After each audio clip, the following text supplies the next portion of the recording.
Shalom Bapak Ibu sekalian, saudara-saudara yang dikasihi Tuhan. Kesempatan ini saya hadir lagi menjumpai Bapak Ibu. Semoga saudara-saudara tetap dalam keadaan sehat dan terus diberkati oleh Tuhan. Kesempatan ini kita akan mendengarkan kesaksian dari seorang ibu muslim asal Makassar. Seperti apa ketika ia dijamah oleh Tuhan. Sungguh luar biasa Bapak Ibu. Akhirnya saat ini menjadi pengikut Kristus yang baik. Ia taat menjadi orang Kristen. Dan saya percaya saudara-saudara bahwa saat kita menonton video ini, ada banyak pelajaran rohani yang bisa kita petik di sana sehingga akan membuat kita semakin kuat, semakin semangat dalam Tuhan. Selamat menyaksikan.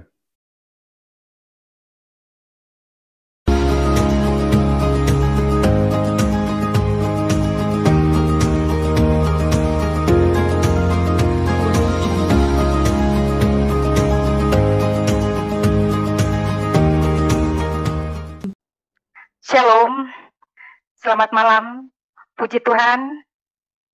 Pada malam hari ini, saya dapat bersaksi di tempat ini karena kasih kemurahan Tuhan Yesus. Pertama-tama, saya perkenalkan diri saya. Nama saya Tuti Ramlah Husain. Saya bersaudara 5. Sudah meninggal 3, sudah meninggal 2, sisa 3. Dan papa saya bernama Muhammad Husain, dan ibu saya bernama Maryam. Saya lahir dengan darah asli Makassar, Bugis Makassar.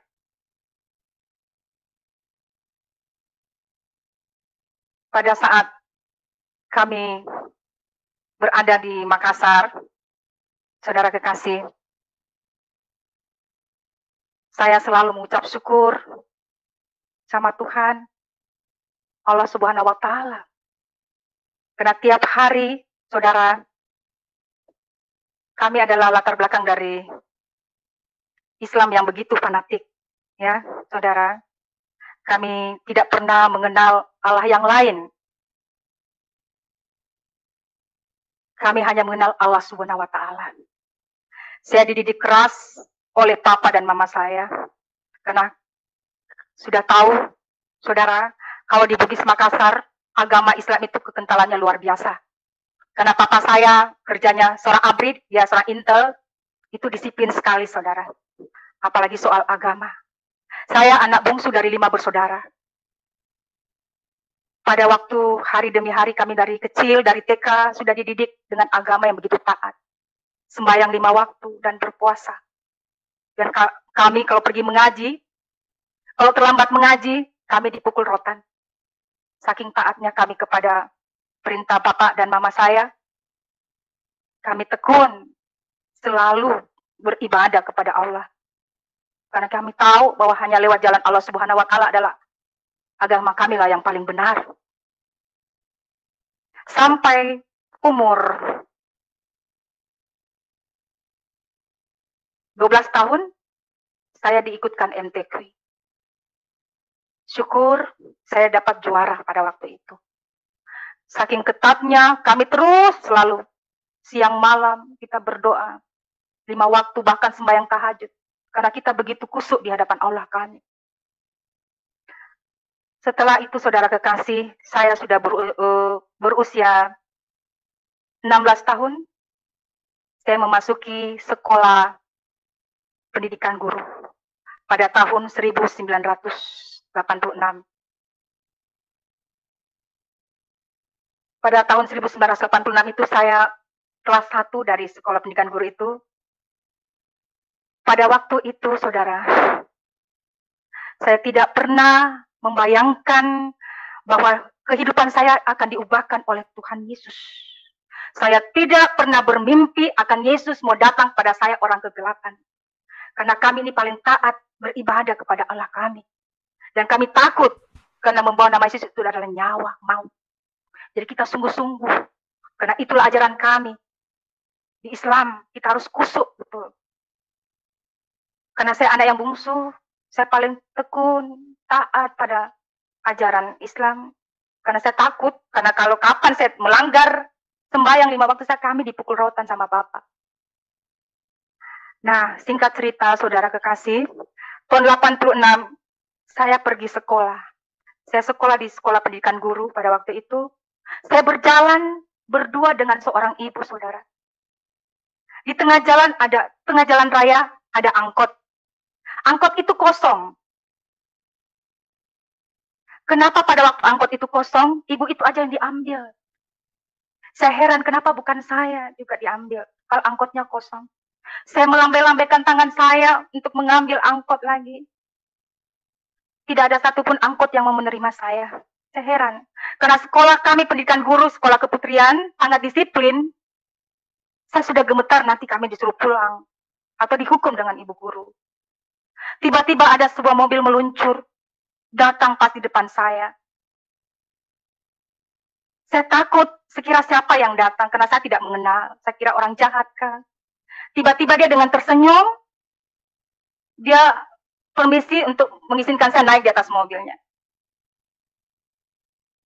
Dia katakan, Nona silahkan naik di atas mobil. Sebenarnya saya gemetar, tapi karena takut terlambat terpaksa saya naik. Seorang bapak itu dengan murah hati dan murah kasih, dia ulurkan tangannya perkenalkan, bilang saya nama Jack Patirani, saya dari BNI, pegawai BNI. Saya antarkan Nona di mana Nona mau pergi ke sekolah. Saya, iya Pak, saya mau ke sekolah di Jalan Mungin Sidik. Saya sekolah pendidikan guru. Kami berbincang-bincang di tengah perjalanan, dia tanya alamat saya, dia tanya siapa nama orang tua kamu. Orang tua saya namanya Pak Husain, dia seorang ABRI. Kami tinggal di kompleks ABRI, di Jalan Urip Sumoharjo.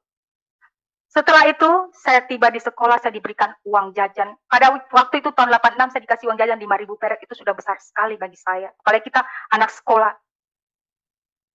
Sesudah itu, saudara kekasih, saya ambil uang itu, saya lipat, saya simpan di dalam buku. Saya bilang, syukur, Alhamdulillah. Kalau orang Islam itu kan dikasih apa-apa, bilang, syukur, Alhamdulillah. Kalau kita Nasrani, puji Tuhan. Setelah itu, saudara kekasih, keesokan harinya, saya tidak masuk sekolah. Karena saya sakit. Setelah saya sakit, bapak itu datang mencari saya. Dia penasaran cari saya. Dia datang di sekolah untuk menemui saya. Dia tanya ibu guru saya, ada yang nama ini Tuti Rambla? Oh, dia nggak masuk Pak, dia sakit. Jadi dia buat surat, seakan-akan dia menyamar bahwa dia sebagai om saya datang dari Manado. Ini nomor telepon saya. Kalau dia sudah masuk sekolah, tolong hubungi saya. Setelah itu besoknya, keesokan harinya saya ke sekolah, ibu guru saya, dia beritahu, Astuti, ada om kamu dari Manado kemarin titip nomor telepon. Oh iya Bu Guru. Saya juga heran, belum pernah saya punya om dari Manado. Kami kan orang Makassar.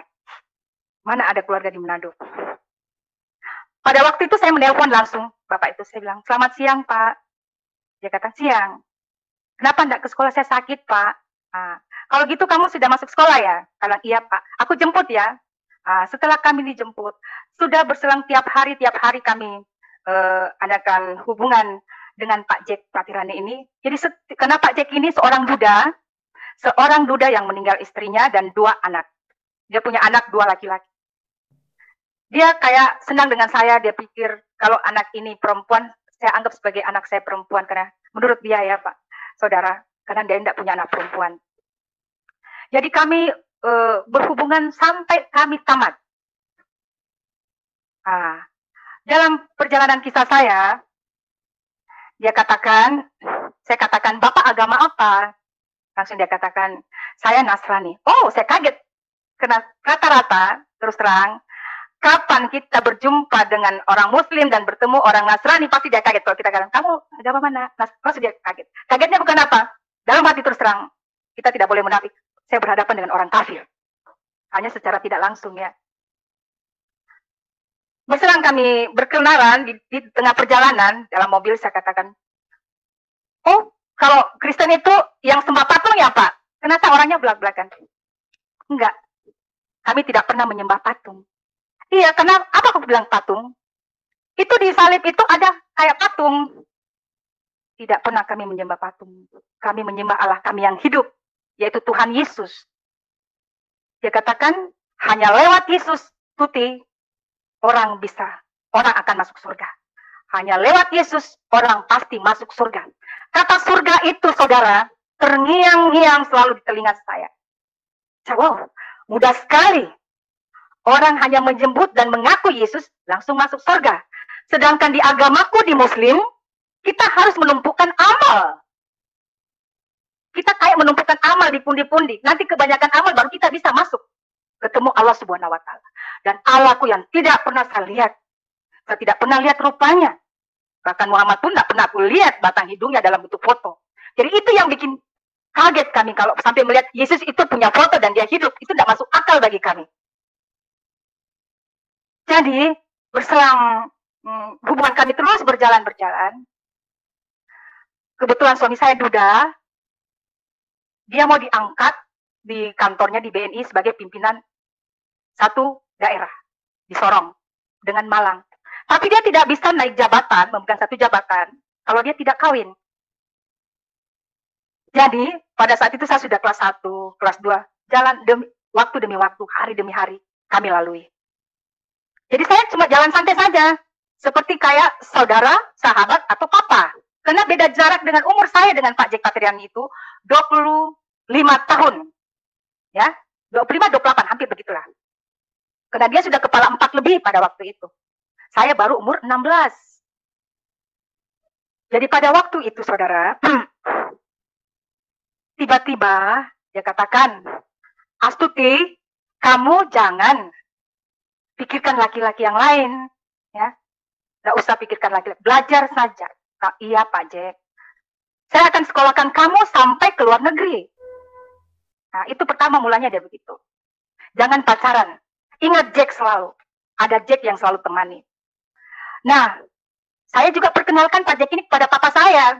Dan papa saya juga sudah akrab dengan Pak Jack masuk di rumah bertamu apa. Dia rasanya bilang sama papa saya anggap anaknya Pak Husein ini seperti anak perempuan saya, karena saya tidak memiliki anak perempuan. Jadi papa saya menerima dengan senang hati dan sukacita. Nah, pada waktu kami sedang berjalan di Universitas UIN, dia katakan begini, jangan pikirkan laki-laki yang lain, jangan dulu pacaran, ingat Jack, sampai di luar negeri saya akan sekolahkan kamu sampai kamu jadi orang yang baik. Tiba-tiba saya tersenyum, dia katakan begini lagi, tapi ingat, Tuti, nanti kau akan bersuamikan orang Kristen. Waktu dia katakan itu, keluar kata-katanya, bersuamikan orang Kristen, telinga saya panas langsung, saudara. Saya langsung sentak dia.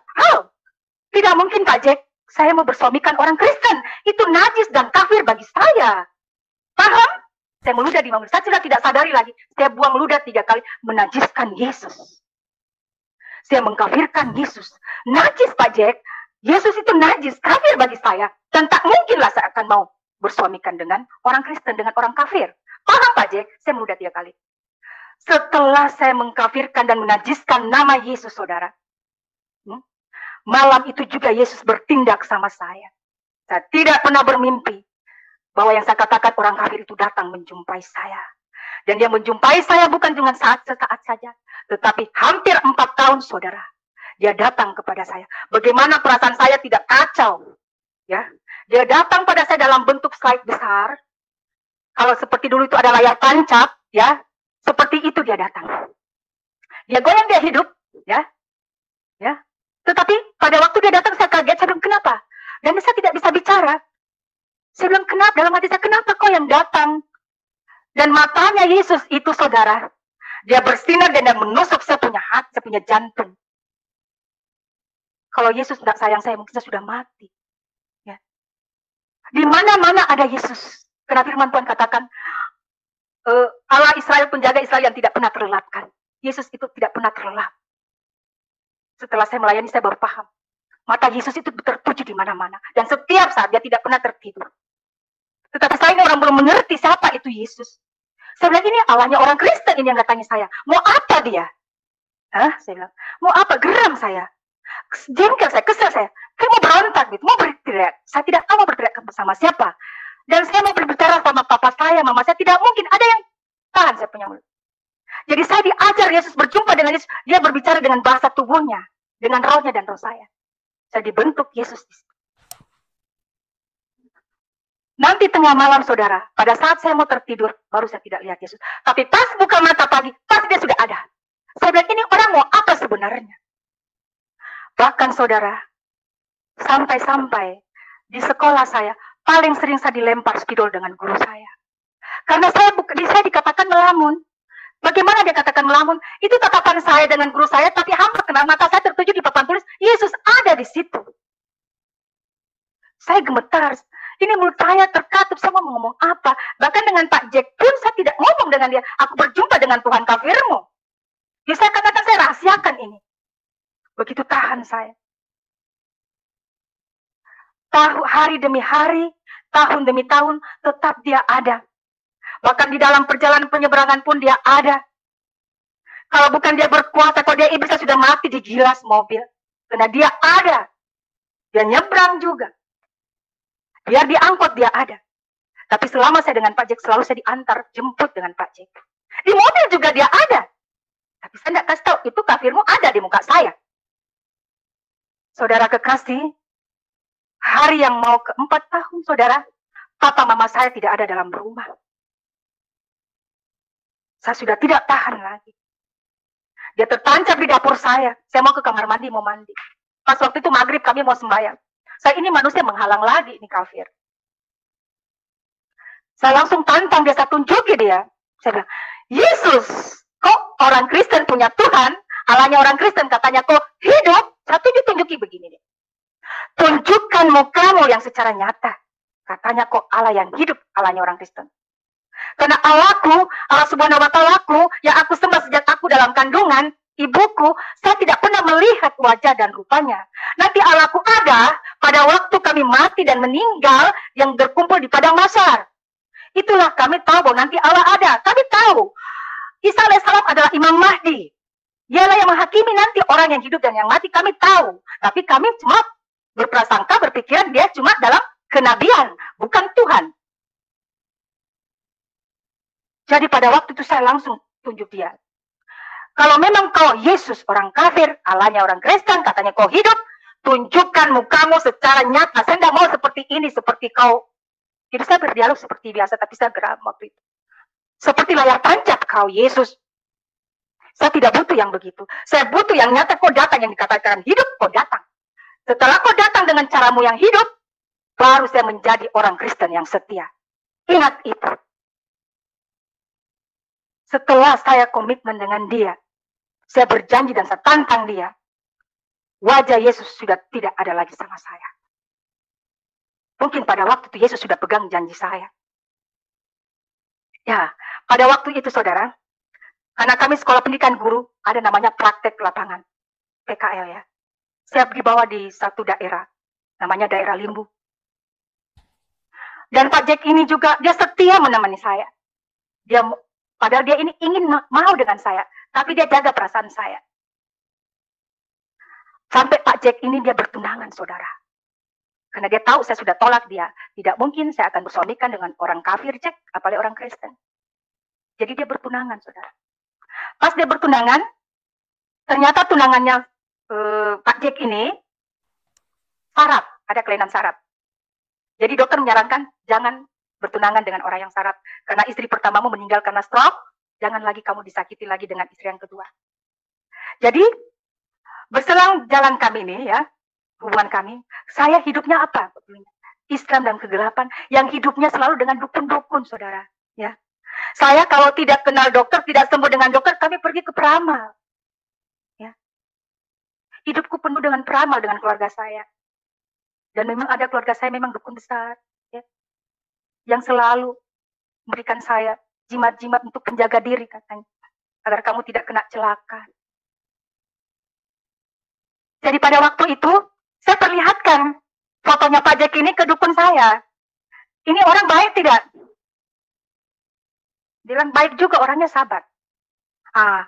Saya kalau setiap saya melihat Pak Jack ini, saya rasa gemetar begitu.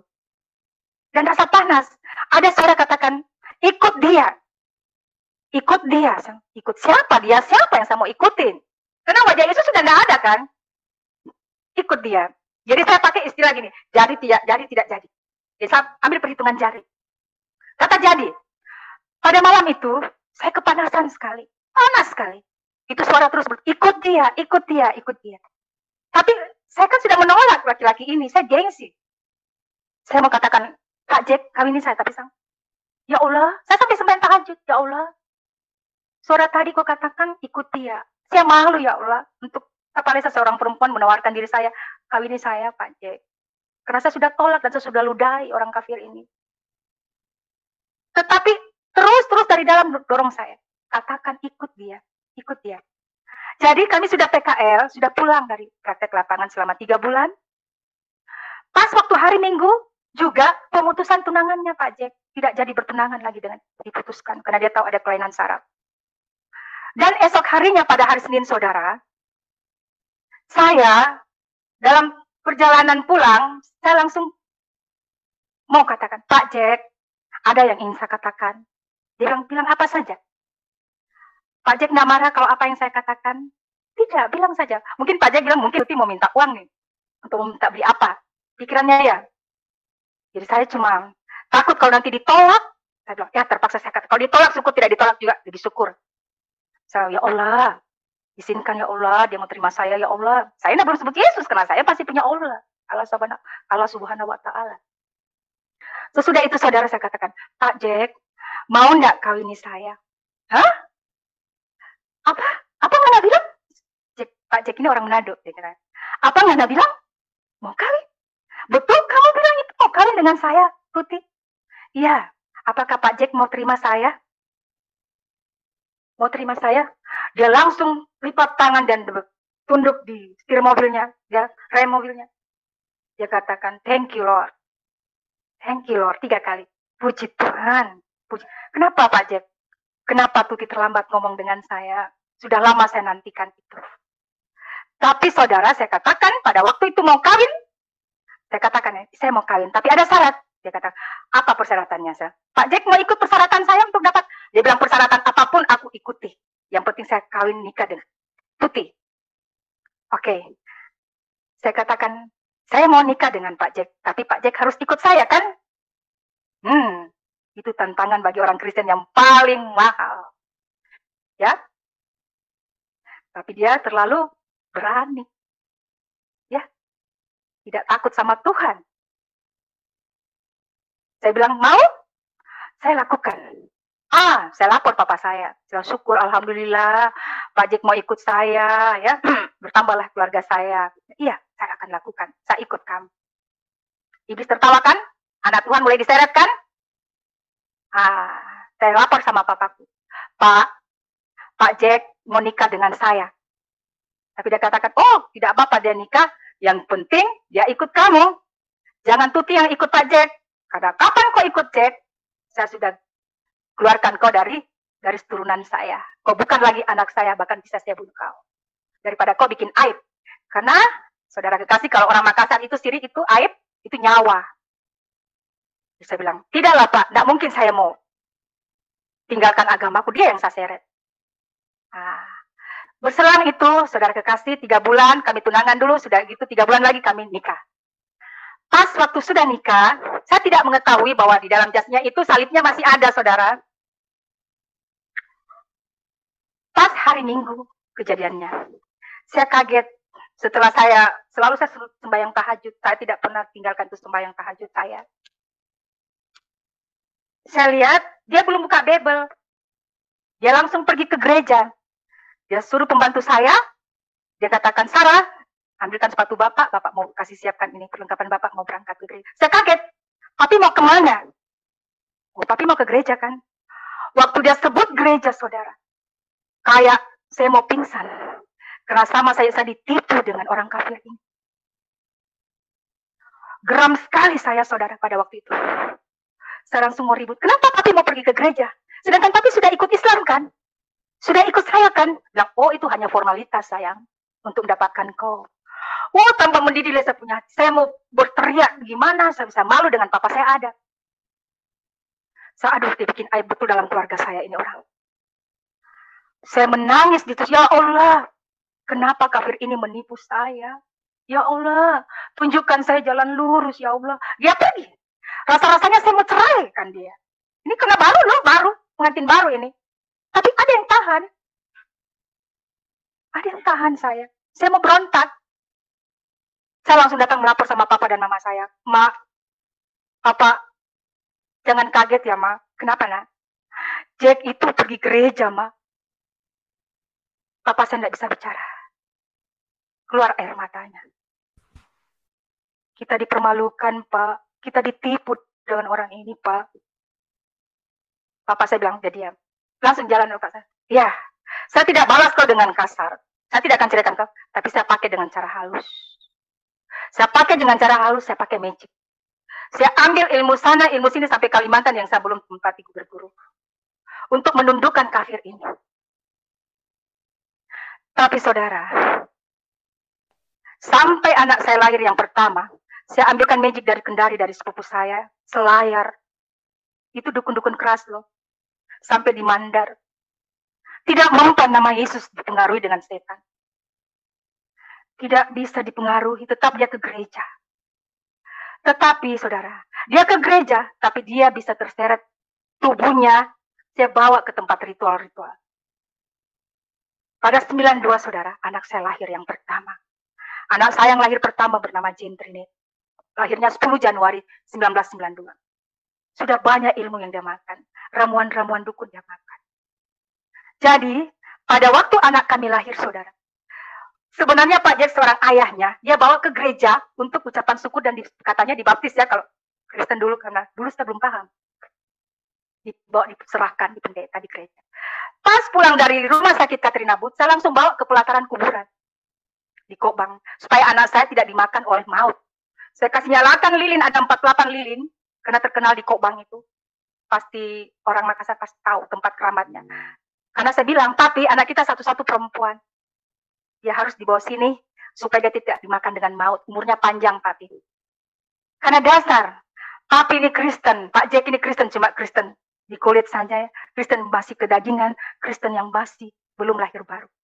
Karena saya dibentuk Tuhan Yesus, ya. Dari awalnya Kristen kedagingan sampai hidup dalam roh. Saya dibentuk Tuhan. Bagaimana hidup bebalnya orang Kristen sampai mencapai hidup dalam kekudusan. Pada waktu itu saudara kekasih, suami saya dengan mobilnya, santai kami berjalan pergi, bawa anak kami dengan lilin, hampir 50, kami baringkan anak saya. Pak Jack juga tidak merasa bahwa ini sudah barang salah anak saya dibawa. Tapi karena ilmu patunduk saya sudah kasih kan, jadi dia menurut. Tetapi imannya, Yesus, dia tidak bisa. Tapi kalau untuk ritual-ritual dukun, dia hanyut. Pada saya sudah bawa anak saya di pelataran kuburan. Kami potong kambing juga. Dia dicerak darah namanya, tumbal darah, supaya anak saya tidak termakan maut. Pulang dari sana, saudara kekasih, bukan anak saya tambah baik, ujungnya maut. Anak saya menangis terus, tidak pernah berhenti. Jadi anak itu sejak lahir saya tidak pernah asuh, omanya yang asuh, karena dia sering menangis. Karena dia tidak berhenti menangis, besoknya tante saya yang dukun. Dukunnya Murdiono, menteri. Saya datangi, tante, anakku menangis terus, tante. Menangis terus, tidak mau. Oke nak, kita potongkan ayam 3 ekor di Tujua. Itu terkenal kuburan Tujua itu. Ada 7 kuburan di Karabosi itu pusat keramatnya orang Makassar. Jadi anak saya dibawa ke sana bersama Pak Jack lagi ikut lagi ke ritual kuburan. Pas dia ikut, jadi kami pakai ayam hitam 3 ekor, percikan darah untuk anak saya lagi. Memang iblis bisa buat mujizat, tapi mujizat sementara dan ujungnya maut. Setelah anak kami dibawa pulang, berhentilah nangisnya. Pas berhenti nangisnya, berselang tahun 92, 93, saya hamil yang kedua. Ya, saya belum kenal Yesus ini. Saya berdoa sembahyang. Jadi dalam rumah kami itu ada 2 nahkoda dalam 1 kapal. Dalam rumah tangga 2 kepala rumah tangga. Karena 2 aliran saya bilang. 1 Islam, 1 Kristen. Kalau suamiku baca Bible, saya juga berdoa, saya tidak mau dikalah. Saya doa, ya Allah, karena di Al-Fatihah selalu saya ulang-ulang itu Al-Fatihah saya baca. Di Ihdinas Siratal Mustaqim. Ya Allah, tunjukkanlah aku jalan yang lurus, ya Allah. Jangan lewat kafir ini, ya Allah, kena dendamnya saya dengan suami saya. Ya Allah, tunjukkan terus saja jalan yang lurus. Tunjukkan saya, ya Allah. Sampai sekian tahun saya menyembah. Berpuasa, tapi tidak ada pengaruhnya. Dukun pun juga tidak ada pengaruhnya. Allahku pun tidak ada pengaruhnya, dia berubah. Tetap dia ke gereja. Bahkan dia bikin ibadah dalam rumah. Panas kita, saudara. Gelap dengan terang itu tidak bisa bersatu. Memang panas. Setiap dia ibadah, dia memuji Tuhan, kami panas. Selalu bertengkar. Selalu ada mau kata cerai, tapi tidak bisa juga bercerai. Sudah ada anak. Dan saya dalam keadaan hamil. Bulan berikutnya, anak saya meninggal. Meninggal, anak saya yang kedua. Anak saya meninggal yang kedua. Sesudah itu, anak saya yang pertama ini, sering apa, saudara? Karena sudah keseringan kami bawa ke kuburan 7, dia penyatuan roh arwah. Anak saya ternyata dia suka bermain dengan jin yang besar dengan anaknya jin. Saya kagetnya, saudara. Dia katakan, Mami, jangan sentuh, ada temannya saya. Saya kaget. Kenapa anak saya bermain dengan orang? Mami, ini ada teman saya, Mami. Mami mau kenal dengan namanya, Mami. Rumahnya di laut. Saya cuma tercengang, kenapa bisa begitu, Jen? Tetap saya berdoa, saya dikasih mandi anak saya lagi. Tapi tambah jadi lagi. Di mobil pun temannya ada. Bahkan anak saya pernah hampir jatuh di eskalator. Kenapa anak saya jatuh? Kenapa Jen bisa jatuh? Jen ditolak dengan orang itu, Mami, temannya. Kalau saya bawa ke rumah makan, anak saya itu ditemani makan, dia juga pesan makan 1 mangkok lagi. Tapi kami punya anak satu-satu, kami manja dia, apa yang dia mau kami beri. Ini untuk teman saya, Mami, 2 mangkok. Jadi kami kasih. Tambah bingung saya. Saya mau apakan ini? Ini saya bilang karena kafir bapaknya. Sampai begini anaknya jadi. Pada saat itu, saudara, tahun 93, anak saya lahir, pas meninggal. Waktu dia meninggal, anak yang kedua, saya menanya, ini ada apa? Ya Allah, anak saya meninggal. Anak yang pertama saya suka main dengan jin, ya. Sampai kami pemutusan baru jin itu hilang. Saudara kekasih, sesudah itu, tahun 93, saudara. Karena anak saya 92 lahir, 93 anak yang kedua saya lahir, karena anak yang pertama lahir 92, 93 yang kedua meninggal, tahun 93. Suami saya tetap masih ke gereja. Terus air patunu saya kasih minum terus. Bahkan saudara kekasih, jadi fatalnya lagi. Untuk naik jabatan pun, saya bawa ke dukun. Jangan sampai kamu dikasih turun jabatannya. Saya bawa.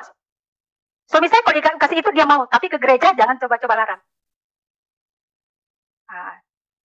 Sesudah itu saudara kekasih, tahun 94, kakak saya meninggal. Kakak pertama saya meninggal, saudara. Itu kakak yang paling saya sayang, saudara. Tiba-tiba, waktu dia meninggal, saya bermimpi. Kakak saya naik permadani, seperti Alibaba yang, mukena yang terbang itu ya, sujada terbang itu ya. Dia naik di atas itu. Pas dia naik di situ, saudara, saya ini berdiri di tengah-tengah orang Nasrani. Kakak saya jalan. Pas dia berhenti depan saya. Saya langsung, kakak saya. Kakak saya paling saya sayang. Saya berjumpa, saya mau ikut dia. Jadi saya berdiri sama-sama orang Cina, orang Manado, orang Toraja, orang Ambon, tapi kebanyakan Nasrani. Tiba-tiba, itu tikar sembahyang itu, saya mau injak, saudara, ujung ini saja, ibu jari saya, kaki saya, itu suara katakan, bukan di situ tempatmu, anak manusia. 3 kali suara itu katakan, bukan di situ tempatmu, hai anak manusia. Bukan di situ tempatmu, hai anak manusia. Itu suara menggelegar bagaikan langitmu terbelah. Tapi pada waktu saya mendengar suara itu, saudara, saya kaget. Kenapa Tuhan bisa berikan saya rasakan hikmat pertama yang Tuhan berikan saya. Mungkin pada waktu itu saya sering berjumpa dengan Yesus. Dia berbahasa tubuh dengan saya lewat mata. Kenapa saya paham? Kenapa tiba-tiba pemikiran saya paham? Ini bukan Allahku yang berbicara. Bukan Allah SWT-ku yang berbicara. Bukan Allah Subhanahu wa Ta'ala-ku yang berbicara. Ini Allah Yesus ini yang berbicara. Kenapa sampai secara otomatis saya ngomong begitu ya? Saya langsung katakan, Yesus, Tuhan Yesus, baptiskan saya. Langsung saya komitmen dengan dia. Baptiskan saya saat ini, Yesus. Saya mau ikut Engkau, Yesus. Saya tidak lihat mukanya lagi, cuma suara. Baptiskan saya, 3 kali saya berteriak juga. Sesudah itu saudara, pukul 3 tepat pula, saya bangunkan suami saya. Karena di dalam rumah saya ada papa saya yang tidur. Yang pantau saya dan mama saya. Walaupun papa saya masih ada rumah di Kompleks Apri. Tapi memang dia sengaja datang untuk memantau saya. Jangan saya pindah iman. Saya bangunkan suami saya, Pak Jack, baptis saya Pak Jack. Dia kata, kayak Pangana bilang begitu dah. Kayak Mami bilang begitu. Iya, saya sudah dengar Yesus, Papi. Baptiskan saya, Papi. Dia kaget. Tidak, saya nggak mau. Kenapa Papi takut? Saya nggak mau, jangan. Karena apa, saudara? Pak Jack itu tidak pernah dia menyuruh saya ikut Yesus. Ya, dia tidak pernah suruh saya ikut Yesus. Tetapi iman itu timbul dari pendengarannya. Hanya lewat Yesus, bukti orang pasti masuk surga.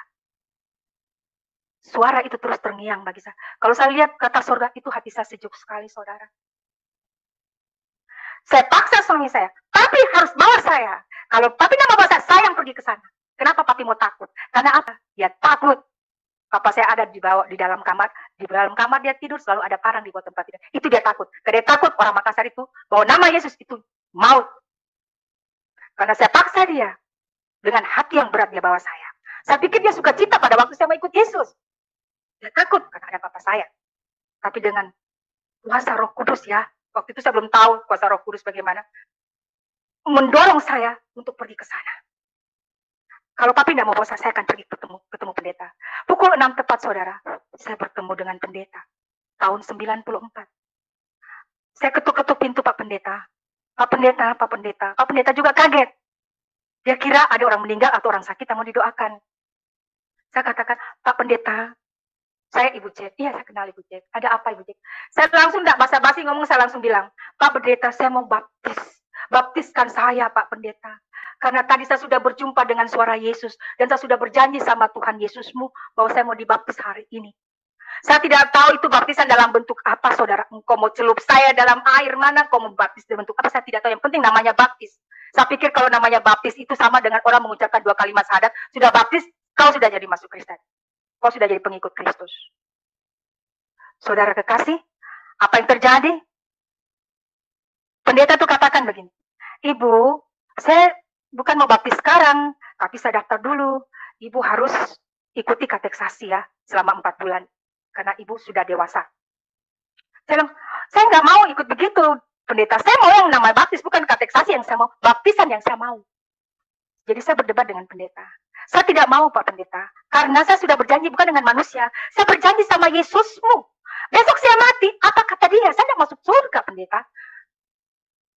Saya bilang, sombong juga ini pendeta. Dia tidak mau baptis secara langsung saya. Kenapa ini?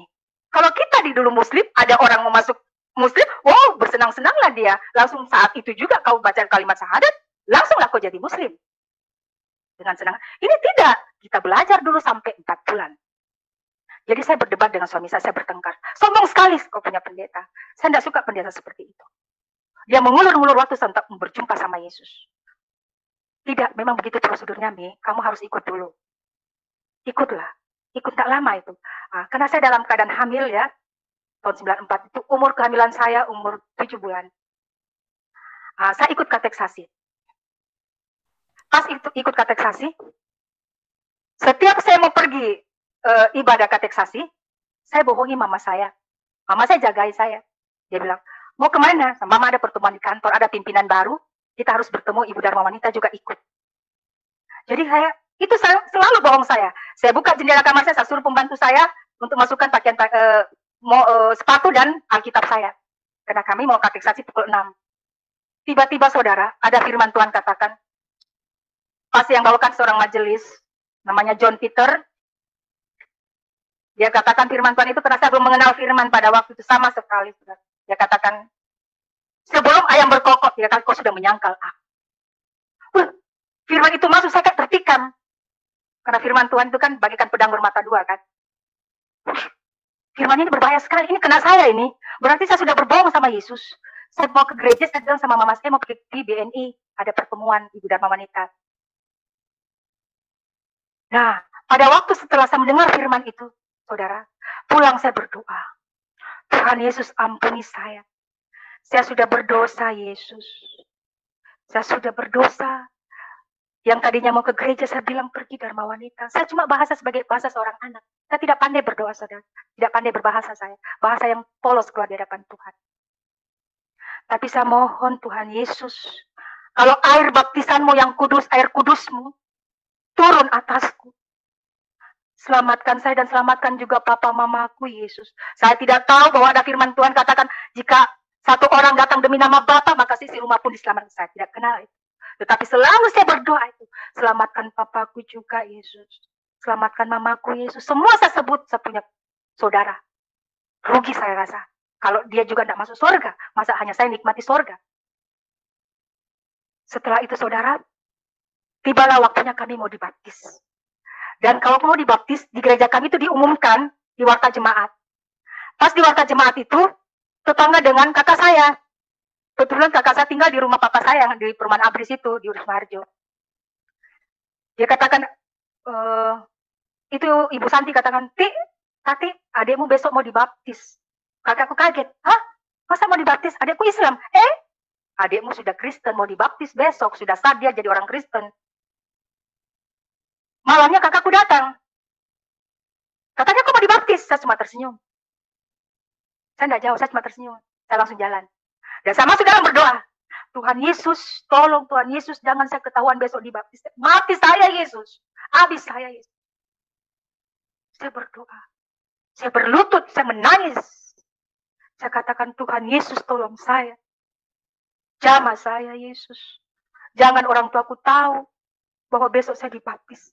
Kalau saya ketahuan Tuhan Yesus, saya mati. Paling tidak saya dikeluarkan dari anaknya. Gak diakui lagi anak oleh papa dan mamaku. Saya cinta mereka, Yesus. Puji Tuhan, doaku didengar Tuhan Yesus. Besok pagi, saya pergi memakai baju putih. Ya. Dan suamiku juga mau di pemberkatan nikah sekalian. Saya dibaptis dan di CD, dan suami saya juga diberkati. Karena kami sudah berapa tahun belum pernah nikah kudus, cuma nikah Islam. Jadi pada waktu itu saudara kekasih, terjadilah baptisan. Kami dapat CD dan kami sudah di pemberkatan nikah juga. 3 hari kemudian saudara, kami ucapan syukur, ibadah syukur. Perut saya makin membesar. Saya tak salah makan saudara. Pada waktu itu, tensi saya naik. Malam saya sudah mulai kejang. Saya langsung dilarikan di rumah sakit. Ke dokter dulu, dibawa minta surat pengantar. Dokter Abdi Gunawan katakan, cepat bawa istrimu kalau mau selamat, Jack. Saya dibawa dari rumah sakit Katrina Bud. Di tempat anak saya melahirkan anak saya yang pertama dan kedua yang meninggal. Ini anak yang ketiga loh. Pada waktu anak yang ketiga lahir, sebelum dia lahir saudara, saya katakan sama tim medis, dokter, jangan dulu sentuh saya dengan alat-alatnya. Saya mau berdoa dulu, dokter. Karena yang kemarin-kemarin saya tidak berdoa, ya. Saya cuma bilang Bismillahirrahmanirrahim, ya kan? Saya baca Al-Fatihah, ya. Nah, ini setelah saya dibaptis saya berdoa. Saya bilang, silakan ibu berdoa. Saya doanya begini, saudara. Tuhan Yesus, tolong saya, jamah saya Tuhan Yesus. Jangan cabut nyawaku Yesus.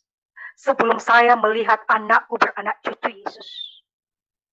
Dan saya ingin melayani Engkau sampai ke ujung bumi Yesus. Doa saya cuma singkat saudara. Saya amin. Pada waktu saya amin saudara, apa yang terjadi? Disitulah Yesus mulai proses saya. Lewat prosesnya saya saudara, tensi saya naik 240/200, itu sudah hampir meninggal. Menurut kedokteran, saya keracunan kehamilan. Jadi anak harus cepat diangkat untuk menyelamatkan ibunya. Jadi setelah anak saya, setelah operasi, saya nyanyi dulu, Allah kuasa melakukan, saya nyanyi itu. Saya nyanyi itu, anak itu lahir, saya sudah tidak sadar. Anak itu lahir cuma 2 hari, dia meninggal karena paru-parunya tidak kuat. 7 bulan untuk mau mencapai 8 bulan, saudara. Setelah itu, saudara, saya koma selama 6 hari. Bayangkan, papa saya hampir parahnya itu dokter. Dia datang ngamuk. Dia Pikir ini malpraktek terjadi bagi anak saya. Cucunya sudah diambil, saya lagi yang koma, saya diikat, saudara. Saya diikat dan jari-jari saya kayak, katanya besarnya kayak pisang susu. Besar sekali saya punya jari-jari. Karena sudah terjadi pembengkakan. Lidah saya itu diambilkan alat dari Swiss untuk, lidah saya tidak, ini ada pengganjal lidah. Karena kapan lidah katanya masuk sudah gak ada harapan lagi. Jadi semua pada waktu kejadian 6 hari saya koma, ketahuanlah saya, tersiarlah saya, bahwa saya habis dibaptis langsung koma melahirkan. Semua keluarga saya yang haji-haji, saudara, mengutuk saya. Papa saya sampai malu. Dibilang-bilangi papa saya dengan saudaranya. Saudara mama saya dibilang, terkutuk jahanam kau Tuti. Kau masuk di neraka yang paling jahanam. Kau anak yang paling durhaka. Dia tidak ada duanya durhaka. Kau permalukan orang tuamu. Kau ikut Yesus kafir. Kakakku yang menghujat saya yang sudah mendahului saya sekarang. Tidak ada satupun keluarga saya yang mau masuk untuk mendoakan saya. Mereka najis dan semua meludah. Dia pulang. Karena sudah ketahuan bahwa saya masuk Kristen, setelah dibaptis langsung koma. Dia bilang, itu sumpahmu itu kau makan. Kau sudah disumbahi sama Allah. Kedurakanmu. Saya disumpah mati malah. Malah mereka sudah pasang setiap cermin. Kami ada orang Makassar, kalau mau meninggal, itu semua yang berkaca-kaca sudah ditutup kain. Bilang, mati nih anakmu itu. Sudah disumpahi, makan sumpah itu anak Maryam sama Husain. Bapakku cuma meneteskan, katanya air mata, Pak, suami saya lihat. Suamiku gemetar, dia berdoa terus dan dia berlutut. Semua teman-teman Nasrani kami yang bisa masuk ke dalam ruang ICU mendoakan saya. Bahkan saudara kekasih, pada waktu saya dalam keadaan koma, saya diperlihatkan bagaimana cara iblis mau mengambil seseorang. Bahwa kematian itu saudara, ada dua yang ambil. Kalau bukan terang, Yesus kegelapan. Tetapi pada saat saya mau masuk rumah sakit opname mau dioperasi, saya berdoa dulu. Jadi saya yakin Yesus sudah menjaga saya. Tapi memang diizinkan peristiwa ini terjadi. 6 hari saya koma, datanglah nenek saya. Iblis pintar sekali, dia menyamar seperti malaikat terang, saudara. Dia datang menyerupai yang kita kenal, supaya kita bisa larut dengan dia kalau iman kita rapuh. Saudara kekasih, nenek saya dia datang, dia membawakan saya batang pisang.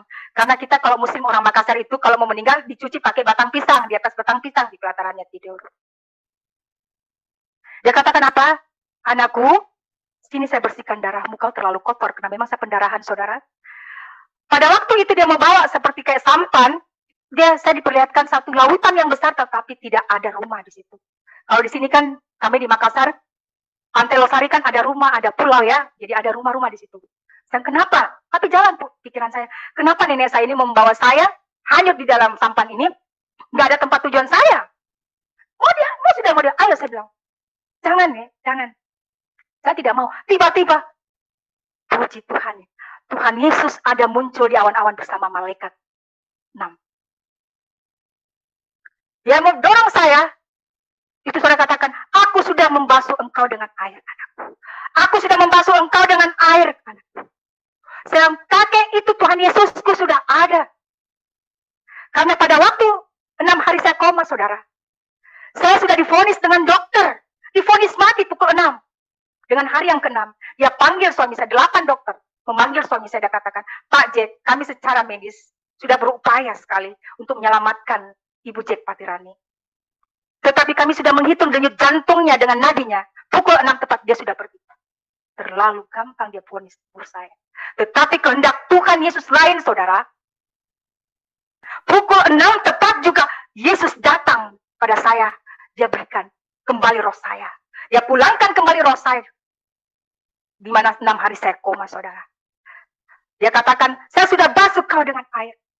Sedang kakek Yesusku sudah ada. Saya berkata, Tuhan Yesus. 3 kali saya berkata, Tuhan Yesus, Tuhan Yesus, Tuhan Yesus.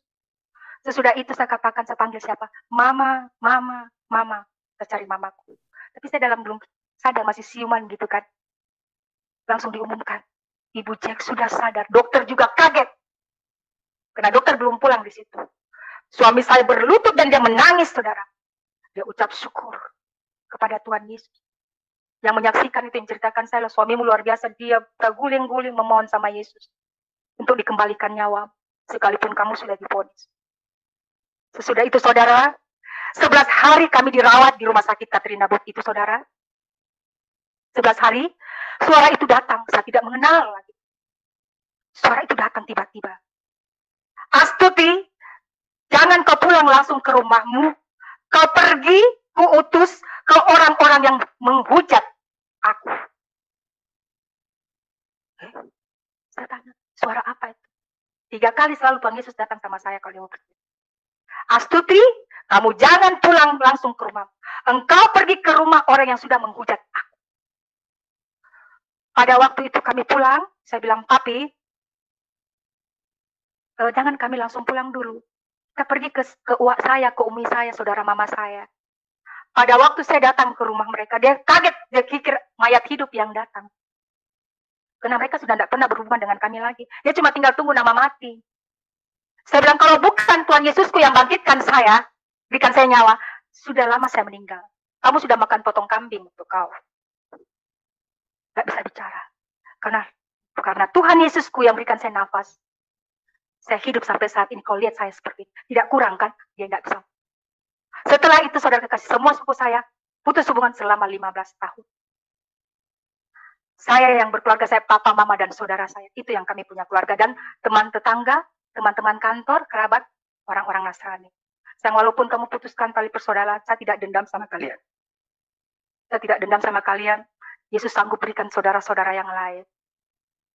Nah, saudara kekasih, pada waktu itu, saya sudah mengucap syukur. Saya sudah diselamatkan Tuhan Yesus. Namun apa, saudara? Pada waktu itu, saya masih hidup dalam Kristen kedagingan, saudara. Tahun 94 ya. 94, 95. Saya masih jalani apa, saudara? Masih ikut kegiatan-kegiatan yang di luar dilarang Yesus. Karena pada waktu itu, saudara, ya, saya pikirnya hanya percaya Yesus kita masuk surga. Padahal firman Tuhan katakan, iman tanpa perbuatan itu mati. Ada firman Tuhan katakan, kuduslah kamu sebab aku kudus. Jadi saya dibentuk Tuhan Yesus pada waktu itu sama dengan kehidupan saya di Galatia 5. Hidup menurut daging, Kristen kedagingan saya. Sesudah itu Tuhan bentuk lagi menjadi Kristen yang hidup bagaimana hidup dalam roh untuk mencapai kesempurnaan. Jadi saya jalani, saudara. Saya masih ke dukun, ke gereja. Dan saya tidak sadari bahwa ini dosa. Enggak, saya santai-santai saja, saudara. Saya jalani. 95. Anak saya sudah meninggal 94. Jadi anak saya sudah meninggal 2. Saya cuma berdoa sama Tuhan. Tuhan, apa gerangan dosaku? Kenapa anak saya sampai meninggal? Tapi saya tidak sadar diri bahwa apa yang saya lakukan itu salah. Karena saya masih melakukan hal-hal ritual orang mati. Pergi ke kubur-kubur, kasih makan nenek saya yang turunan buaya.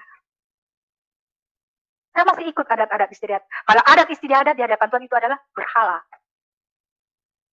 Karena saya belum tahu pada waktu itu, saudara. Kristen sudah percaya Yesus. Saya orang, kalau saya renungkan diri saya menangis dan saya malu di hadapan Tuhan pada waktu. Tuhan sudah selamatkan saya dari maut. Tapi tetap saya masih menangis Yesus. Saya masih pergi ke kubur. Lihat nenek saya setiap hari raya mau puasa, tetap saya pergi siram bunga menghargai orang mati. Kalau di hadapan Tuhan tidak boleh begitu. Saudara kekasih, pada tahun 95 saya masih melakukan ritual-ritual itu. 96. Nah, pada waktu 97. Tahun 1997, pada tanggal 11 bulan 12. Ya, tanggal 11 bulan 12. Di situ saya dapat penglihatan, saudara. Jadi saya lewati tahun 94 saya dibaptis, 94, 95, 96. 3 tahun setelah pembaptisan saya hidup dalam kekotoran. Kalau sudah percaya Yesus. Apalagi suami saya. Pergi gereja. Cuma rutinitas saja. Tidak pernah kami bangun mesbah. Kita tidak tahu. Yang penting sudah doa makan saja. Selesai.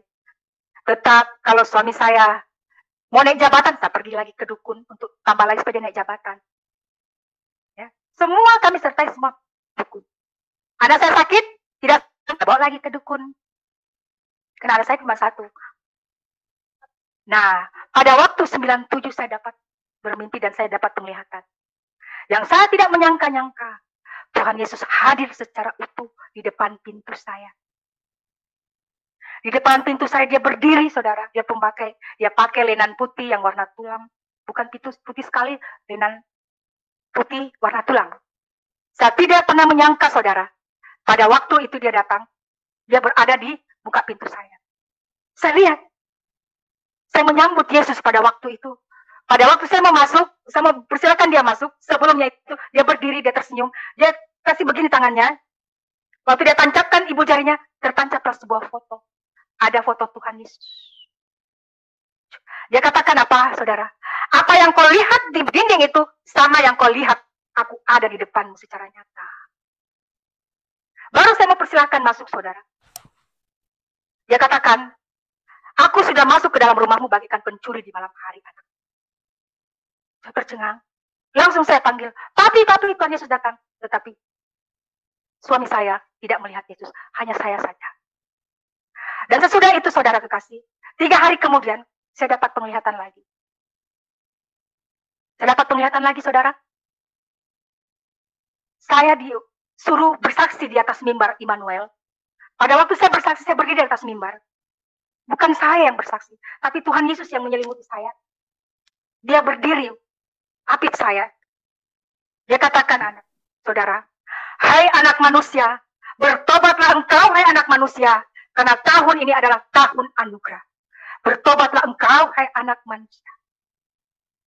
Jadi pada waktu selesai, Tuhan pakai saya bersaksi, selesai Tuhan berbicara, saya turun dari mimbar. Saya masih dilapisi dengan Tuhan Yesus.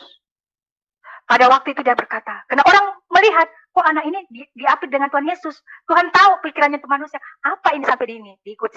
Dia langsung Tuhan Yesus berbicara, anak, di mana anak ini berada, di situ aku berada, karena anak ini sudah aku berkati. Itu kata yang Tuhan Yesus berikan pada saya. Setelah itu, saudara, menjelang kami sudah dapat penglihatan pada waktu itu, tidak lama kemudian, 3 bulan kemudian, saudara, di situ mulai Tuhan Yesus proses saya. Tuhan Yesus proses saya dalam bentuk apa, saudara? Pertama itu anak saya meninggal 2. Yang kedua, yang ketiga ini, kaki saya, betis saya ini, saudara, dia berulat, saudara. Mulanya dia gatal. Kaki saya dulu hampir diamputasi. Mulanya dia gatal, saudara. Dan dia keluar ulat. Selama 2 tahun, saudara. 2 tahun kaki berulat bagaimana? Setiap saya garuk, dia harus hampir tembus tulang. Kalau menurut kedokteran kata herpes, kayak kena kuman. Hal itu Tuhan izinkan. Karena kaki adalah lambang perjalanan hidup saya yang begitu kotor. Jadi kalau Tuhan Yesus pukul memang pantas saya dipukul. Karena saya manusia paling gelap dan paling berdosa. Saya malu, saudara, di depan Tuhan pada waktu itu. Jadi pada waktu itu, saudara, kaki saya ini sudah borok. Saya ditertawain. Saya dibentuk Tuhan mulai dari Yerusalem.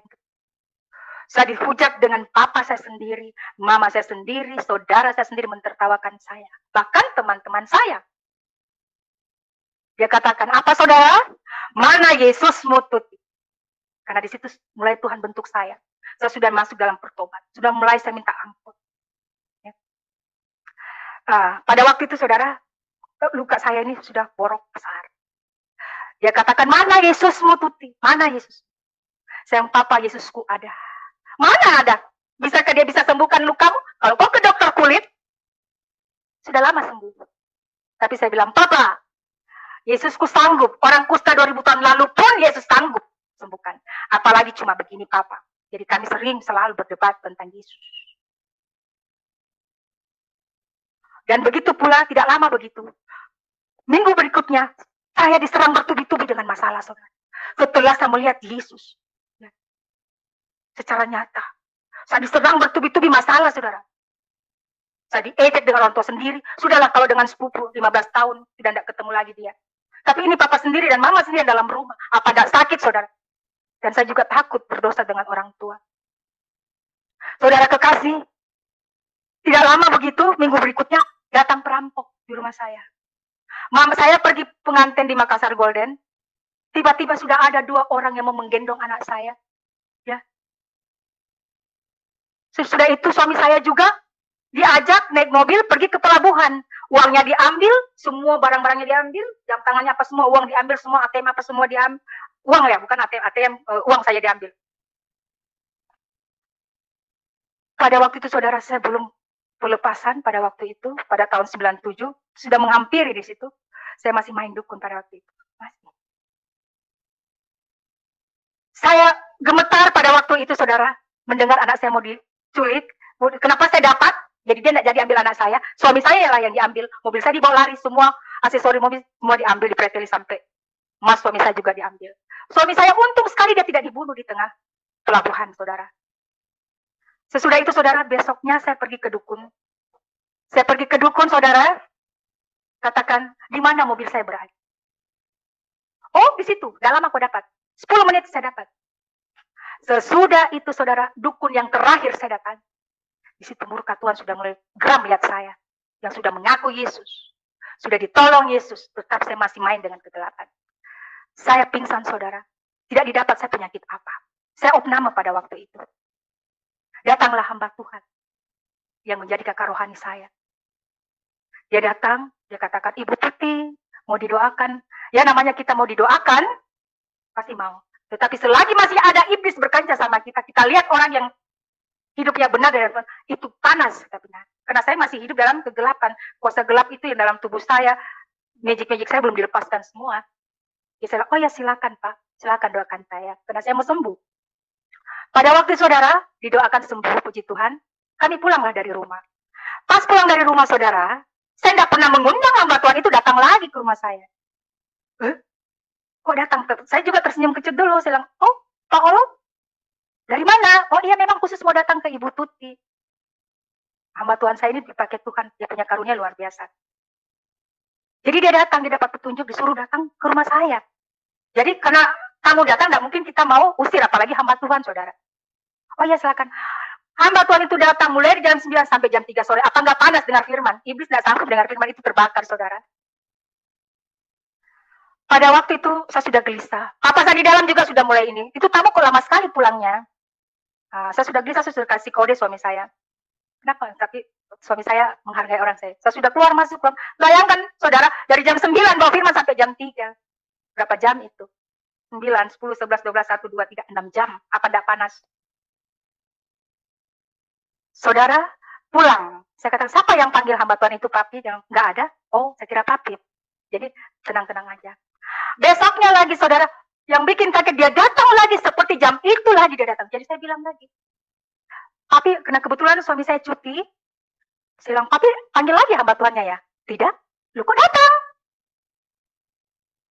Jadi saya juga kaget juga, dari mana Pak Olong? Dari rumah Bu, mau ke sini mau berdoa. Oh, saya kan sudah sembuh Pak, saya bilang gitu. Kan nggak apa-apa Bu, kita berdoa. Saya sudah mengkerut. Saya tidak suka sekali. Saya tidak suka sekali orang akan doakan saya. Karena saya pikir, karena di dalam ini saya kan pikir, saya bisa berdoa begitu. Ngapain saya mau didoakan? Saya bisa berdoa. Papa saya juga di dalam, sudah ribut. Pulangnya lagi jam begitu lagi. Sudah panas lagi kan. Saya masuk di dalam, saya tinggalkan itu hamba Tuhan saudara. Saya tinggalkan. Saya bilang, Pak maaf ya anak saya mau minum susu. Kurang ajar sekali saya Pak. Aduh Tuhan itu ampun. Pada waktu itu saya tinggalkan, saya ketiduran. Alasan saya mau kasih minum susu pada anak saya di asuh mami saya. Saya tutup kamar. Setiap hamba Tuhan pulang pasti kami ribut. Karena memang kalau kuasa gelap tidak bisa menyatu dengan terangnya. Papa saya katakan, kenapa kok kayak orang buta huruf mau diajar dengan hamba Tuhan itu ajar Alkitab? Kau kan bisa membaca, kamu kan guru. Iya Pak, enggak tahu, saya enggak pernah undang itu hamba Tuhan datang. Pak Jack Jol, iya kami juga enggak. Sampai saya bilang ini, besok Pak Jack kalau sampai dia datang saya usir. Saya sampai bilang, saya nggak tahan begitu, saya kan mengganggu, saya bilang. Kita kan mau istirahat, kok datang lama banget, saya bilang. Lama sekali pulangnya. Pada waktu itu, saudara, saya mau langsung mau beranjak, itu saudara Tuhan katakan, Astuti kau duduk, itu hamba Tuhan dia kepenuhan. Dia bernubuat lah. Kau sudah terlalu lama mempermainkan aku. Kau terlalu bebal. Saya itu kayak ada rantai, saudara. Kayak ada rantai yang ikat saya waktu hamba Tuhan itu menunjuki saya. Dia buka firman Tuhan di Galatia 5 langsung. Kamu terlalu bebal. Dia kepenuhan sudah. Lewat firman itu sudah diberitakan. Saya menangis pada saat firman itu diberitakan, saudara. Saya minta ampun, pelepasan total terjadi pada saat itu, saudara. manifestasi terjadi pada saat itu, saudara. Saya minta ampun dan saya merasa bersalah sekali di hadapan Tuhan. Saya menangis sekencang-kencangnya seperti ada orang mati. Saya ketakutan sama sekali. Belum pernah saya mengalami ketakutan. Tidak pernah saya mengalami kesedihan, kehancuran pada waktu saya bertobat. Saya keluarkan semua benda-benda saya. Yang dari Pak Jack dulu banyak sekali sampai satu meja itu.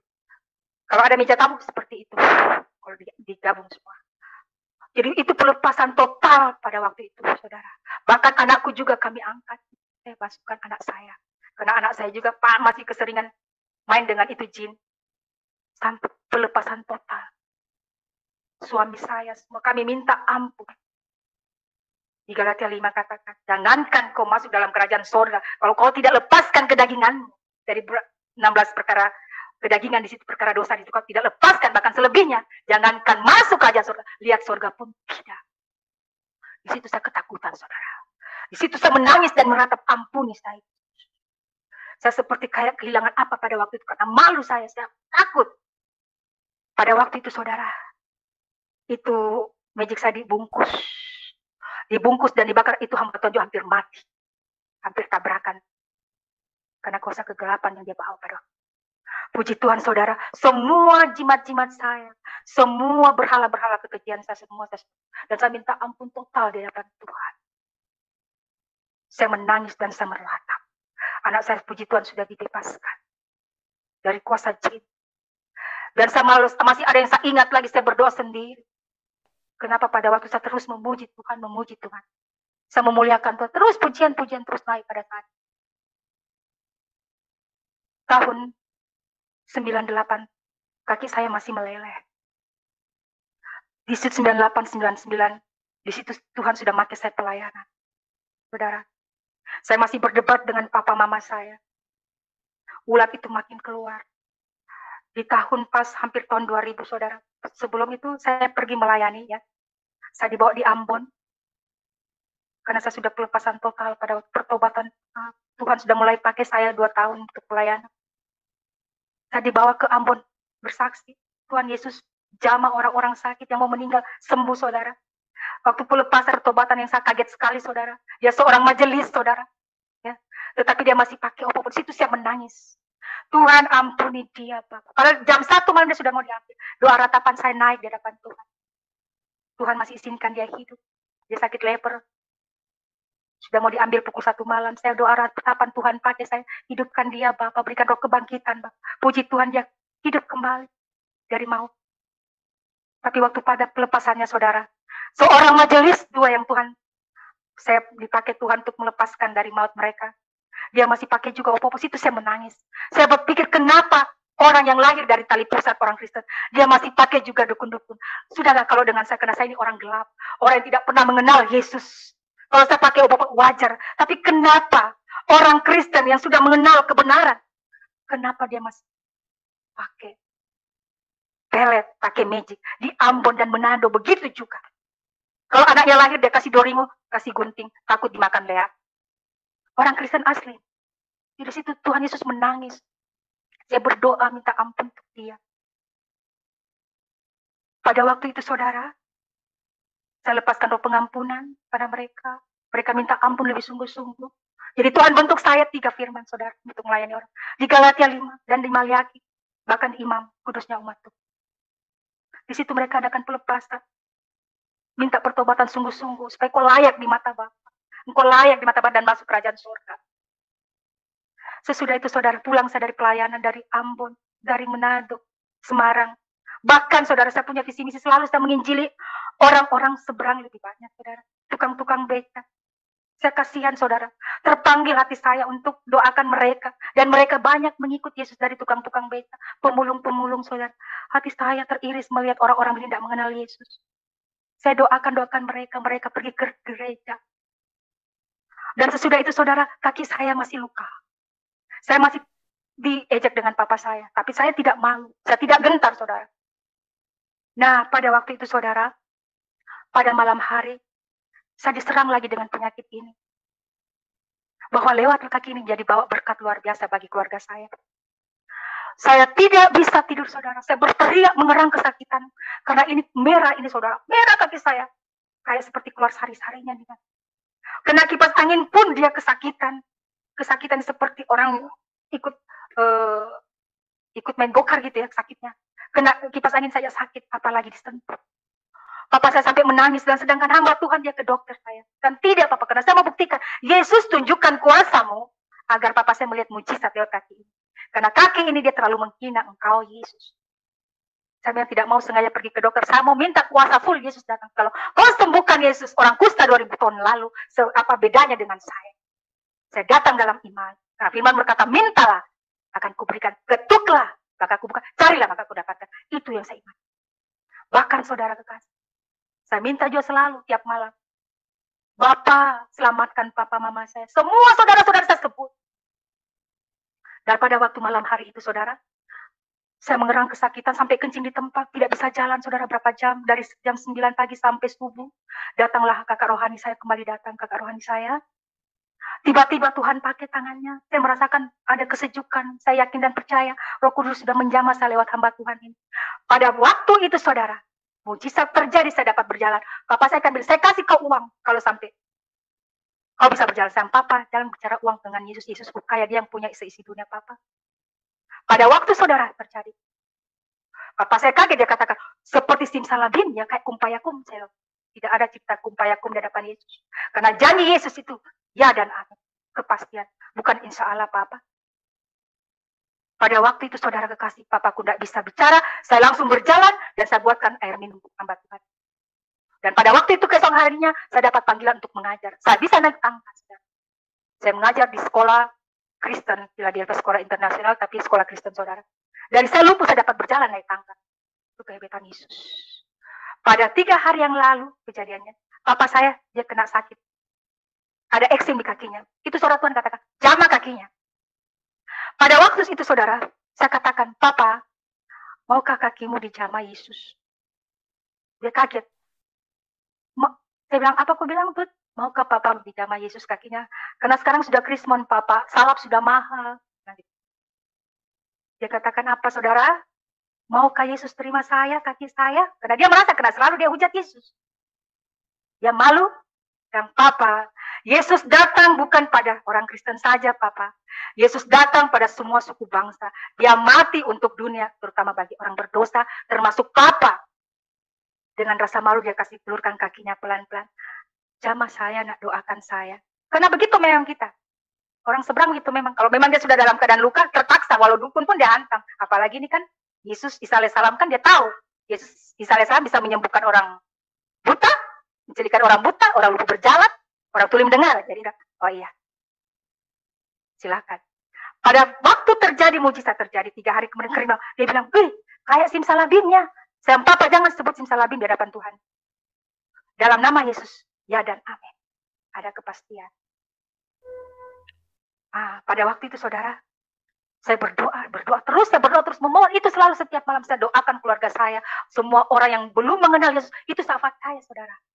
Syafaat saya selalu itu yang pertama, orang-orang yang belum mengenal Yesus. Saya minta Yesus selamatkan juga mereka. Bukan hanya saya, Bapak. Itu selalu syafaat saya setiap malam sampai saat. Bahkan, sampai di Mesir pun saya berdoa, Bapak rubah Ka'bah itu jadi gereja Yesus. Karena di situ pusat Baal. Terlalu banyak orang diperbodoh. Karena aku asal dari situ. Itu setiap malam saya berdoa, saudara. Untuk mereka orang yang belum mengenal Yesus, Hindu, Buddha. Supaya mereka juga diselamatkan. Surga penuh, neraka kosong.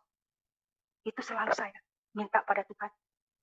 Sesudah itu saudara, saya sudah dapat berjalan, saya mengajar pada waktu itu.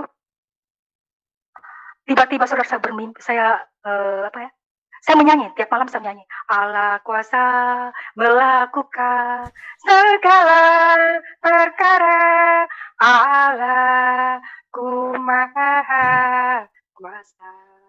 Saya nyanyi itu dengan kami memuji kebesaran-Mu, ajaib Tuhan, ajaib Tuhan. Saya memuji 2 lagu itu selalu saudara. Saya tidak menyangka saudara, papa saya keluar dengan pakaian celana pendek. Tuti Astuti berhenti kok menyanyi, berhenti menyanyi. Saya kaget. Kenapa Pak? Kenapa? Terlalu panas kau menyanyi, kayak ada api dalam kamarku. Berhenti kau menyanyi, keluar.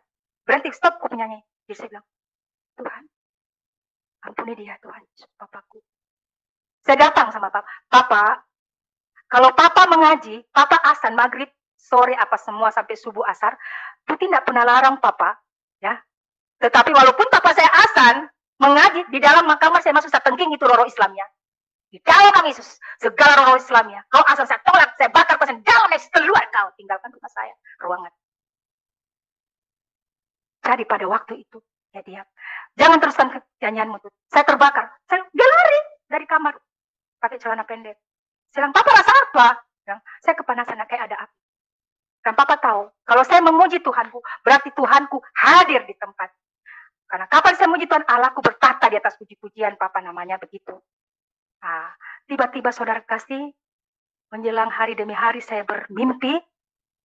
Saya bermimpi saudara. Pernah saya injili seorang anak kiai, setelah dia mendengar kesaksian saya, dia bertobat saudara. Dia juga bersuamikan orang BNI, dan sekarang dia dipakai Tuhan bersama saya jadi pendoa. Namanya Nana Sabandar. Pada waktu itu saudara kekasih, saya bermimpi dia datang di rumah saya, dia membawa dua buah toples besar. Dia pakai baju orange. Puji Tuhan saudara kekasih, apa yang terjadi? Besok tepat pukul 9 dia ada di depan rumah saya. Dan Ibu Nana ini, dia juga dikasih karunia perempuan saudara. Dia datang, dia bilang, selamat pagi Ibu Tuti. Pagi Bu, bisa kaget kenapa apa yang saya lihat itu terjadi, nyata yang saya rasakan yang terjadi datang di rumah saya. Lama singkat cerita dia ngobrol-ngobrol, tidak lama begitu dia minta firman Tuhan, dia minta Alkitab saudara. Pas dia minta Alkitab saudara, dia katakan, dia buka kitab Yehezkel pada waktu itu. Dia katakan, Astuti panggil anak manusia itu di dalam. Anak manusia di dalam itu papa saya saudara yang lagi tidur. Nah tahulah papaku tidur itu di bawahnya ada karang saudara. Jadi dengan gemetar juga saya, karena dia panggil papa saya yang tidak seiman kan. Kalau panggil seiman sih tidak apa-apa, sudah ini tidak seiman dia panggil. Tapi saya yakin kalau Roh Kudus yang suruh, saya tidak takut. Saya langsung gini, panggil anak manusia, saya jalan. Saya jalan masuk menuju kamar saya, tapi setelah itu saya dihalangi dengan kakak saya. Ngapain kamu memanggil papa? Saya bilang, jangan coba-coba panggil papa, papa tidak seiman dengan kau. Jangan. Saya kembali lagi ke ruang tamu. Tuhan tahu saya punya isi hati. Tiba-tiba langsung dia berteriak, hai anak manusia, kau tidak tidur di dalam kau sekarang kadang takut, kau sudah menunggu aku menjemput kau. Keluar kau sekarang ini. Bayangkan itu saudara, bapak saya disuruh keluar lewat kuasa Roh Kudus memaki hamba Tuhan. Hai anak manusia, kau keluar saat ini, kau tidak tertidur, tapi kau takut, kau sedang menunggu aku datang. Tiba-tiba saudara, papaku datang, dia memaki sorban di sini, dia keluar kayak robot yang di setel dengan remote itu saudara. Saya tidak pernah menyangka bahwa rencangan Tuhan itu lain dengan rancangan manusia saudara. Begitu indahnya kuasa Tuhan Yesus terhadap saya dan keluarga saya. Papa saya datang, dia datang, tiba-tiba dia datang dikasih duduk di ruang makan, dia duduk di kursi makan, lantas itu hamba Tuhan katakan dikoyak-koyak, hai anak manusia, engkau sudah terlalu tua di dunia ini anak manusia, bertobatlah engkau anak manusia, karena tidak lama lagi aku mengambil engkau. Dia sudah tunjuk, saya langsung menangis, saya langsung kayak mau pingsan, dia kata, Astuti kalau apa-apamu aku ambil, kau jangan merata. Tiba-tiba mamaku mendengar itu, dia keluar, dia bilang, dia mau berebut juga itu mama saya tidak mau, mama saya membantah, hai anak manusia, tidak lama lagi kau akan menyusul suamimu. Apa yang terjadi saudara kekasih? 100 hari sesudah terjadi nubuatan itu, papa saya, dia katakan, sesudah kau sudah terlalu tua, papa saya begini, Yesus Tuhanku yang hidup, dia beranjak dari Yesus Tuhanku yang hidup, Yesus Tuhanku yang, saya tidak pernah menyangka saudara kekasih, papa saya yang anti Yesus tiba-tiba mulutnya mengeluarkan memuji Tuhan, dia mengaku Tuhan, Yesus Tuhanku yang hidup sebanyak 3 kali saudara. Saya di situ saya menangis meratap mengucap syukur keajaiban Tuhan terjadi bagi papa saya. Langsung Roh Kudus itu katakan lewat hamba Tuhan, katakan, Astuti, jika papa mau aku ambil, kau jangan meratap. Tiba-tiba mama saya keluar dari kamar, dia mau ambil mama saya dan katakan, tidak lama lagi kau menyusul manusia ini. Sesudah itu saudara saya memuji Tuhan, papa saya puji Tuhan, dia berubah total. Tetapi pada waktu dia tidak dibaptis saudara, ya, dia belum dibaptis. 100 hari kemudian, saya mimpi dalam penglihatan papa saya ditabrak dengan 2 pemuda saudara. 2 pemuda, darah muncrat di sini dan dia ditanduk. Saya katakan, papa, saya mimpi papa ditombak orang papa dengan muncrat darah. Apa dia katakan? Haleluya, puji Tuhan. 100 hari sesudah mimpi saya, Tuhan datangkan pelayanan dari orang Papua, anggota dewan saya, Tuhan pakai, saya layani dia, saya konseling dia. Tiba-tiba papa saya keluar, saya tidak melihat karena setiap anggota keluarga saya yang keluar dari rumah saya pasti doakan. Dan Tuhan Yesus jaga keluarga saya semua termasuk papa saya, doakan dari kutuk maut dan kecelakaan Bapak di dalam nama kita selalu begitu doakan. Tapi waktu keluar papa saya tidak lihat. Dia tidak sempat saya doakan. Tak lama begitu, 1 jam kemudian sudah dengar kabar. Ibu Jack, Opa ditabrak motor dengan 2 pemuda. Jadi setelah selesai pelayanan konseling dengan orang Papua ini, saya langsung berdoa, terpuji namamu Yesus. Terpuji, saya cuma ucapan syukur. Kau yang memberi, kau yang mengambil, terpujilah namamu Yesus. Kenapa saya doa begitu? Papa saya tertancap, di motor terseret 10 meter. Sesudah itu dia dibawa di rumah sakit, saya sudah lihat dia koma. Saya yakin papa saya diselamatkan, walaupun dia belum sempat dibaptis.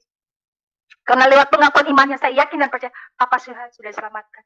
Sesudah papa saya meninggal, saudara, malam harinya saya ikut ritual. Nah, saudara, saya sudah pelayan Tuhan ini. Roh lupa dan pada waktu itu juga saya dalam keadaan hamil. Tahun 2000 ya, saya dalam keadaan hamil. Hamil 7 bulan. Papa saya meninggal, saking sukacitanya saya, saudara, papa saya meninggal diselamatkan sama Yesus. Karena malamnya anak saya katakan, Mami, saya mimpi, Opa datang. Dia katakan apa sayang? Dia katakan, Jane, kalau bukan papi mamimu yang mengabarkan nama Yesus, Opa tidak masuk surga bersama Yesus sekarang, Jane. Saya lihat itu Mami Opa senang dengan Tuhan Yesus, dengan adik-adik saya yang sudah pergi, dengan adiknya yang 2 dia lihat. Karena anak saya itu setelah pelepasan, dia dapat karunia penglihatan. Sesudah itu saudara kekasih, karena masih berapa hari meninggalnya papa saya ikut ritual takziah. Kalau orang sini kan bilang takziah, entahkah kalau dia bilang tahlilan kah apa ya. Kalau laki-laki yang meninggal, 2 kambing yang dipotong. Jadi aku ikut makan. Karena saya pikir saya kan tidak mengimani. Saya tidak tahu. Saya lupa roh lupa itu masuk. Bahkan lagi saudara, ya, saya sudah pelayan Tuhan. Karena roh lupa diri masuk sama saya ya. Saya ikut bangun mesbah. Mesbah dalam arti kata, saya bangunkan kuburan papa saya. Saya buatkan kuburan yang paling bagus. Saya pikir kasihan papa saya sudah selamat, saya buatkan kuburan yang bagus sekali. Padahal tahu saudara, itu celah besar di mata Tuhan Yesus. Bisa dibentuk Tuhan lewat adat istiadat sampai kuburan. Jadi pada waktu kehamilan saya sudah makan itu makanan Baal itu, kambing itu, takziah itu saya hadiri.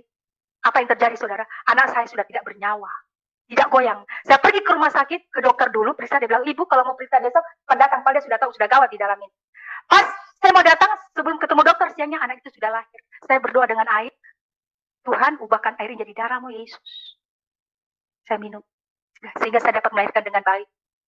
Saya minum, di tengah mobil, anak saya keluar di sarung, kok ini anak lahir tidak punya suara. Saya pikir nanti di rumah sakit dan ditepuk pantatnya bisa. Ya Tuhan Yesus, apa yang terjadi?